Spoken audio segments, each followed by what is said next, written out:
Muito obrigado, Sra. Presidente, Srs. Deputados, Srs. Membros do Governo. O agendamento pelo PCP deste debate sobre a produção nacional tinha, na altura em que foi feito, toda a relevância e redobrou de importância com a situação política que hoje estamos a viver. Porque se este é um debate que permite deixar clara a responsabilidade de vários governos anteriores, do PS, do PSD e do CDS, em matéria de destruição da capacidade produtiva nacional, de entrega dos nossos interesses na União Europeia subjugados a outros interesses que têm sido dominantes, de destruição das condições de trabalho dos agricultores, dos pescadores, dos micro e pequenos empresários, que são a seiva da nossa economia.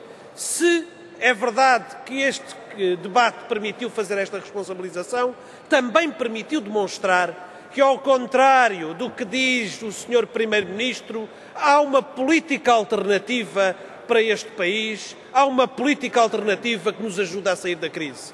Ela não é a política que tanto PS como PSD e CDS defendem, em que o déficit vem antes do crescimento económico e do combate ao desemprego. Ela não é a política em que a submissão aos ditames da Sra. Merkel vem antes da prioridade à produção nacional e ao aumento da produção nacional. Ela não é a política em que os interesses do setor financeiro e dos grandes grupos económicos se sobrepõem sempre àqueles que estão na economia produtiva, àqueles que lutam por o país ser mais produtivo. A política alternativa é aquela que põe à cabeça das necessidades do país a produção nacional, o aumento da produção nacional como mecanismo para criar riqueza, para criar emprego, para diminuir a dependência externa e, no final, também para combater a dívida externa, o endividamento e pôr em ordem as contas públicas. Porque nós não aceitamos que se continue a degradar a vida dos portugueses, que se continue a degradar a situação da nossa economia para cumprir metas irrealistas que nada têm a ver com a nossa situação. O que nós dizemos é que as contas públicas e a correção da dívida têm que ser feitas à base do crescimento económico, da criação de mais riqueza e da sua boa distribuição. O caminho que o PEC que rejeitámos aqui conscientemente na quarta-feira nos trazia era o caminho da continuidade desta política. Naquele PEC não havia nenhuma referência à necessidade de produzir mais no nosso país. E é natural que assim fosse, porque em toda a política do governo do PS não houve nunca nenhuma prioridade, nenhuma preocupação com o aumento da produção nacional e a recuperação da nossa capacidade nessa área. Há, portanto, alternativa. E não venham dizer-nos, com aqueles elogios fingidos que algumas bancadas aqui nos fazem, que nós até somos coerentes, querendo dizer que somos coerentes, mas não temos razão.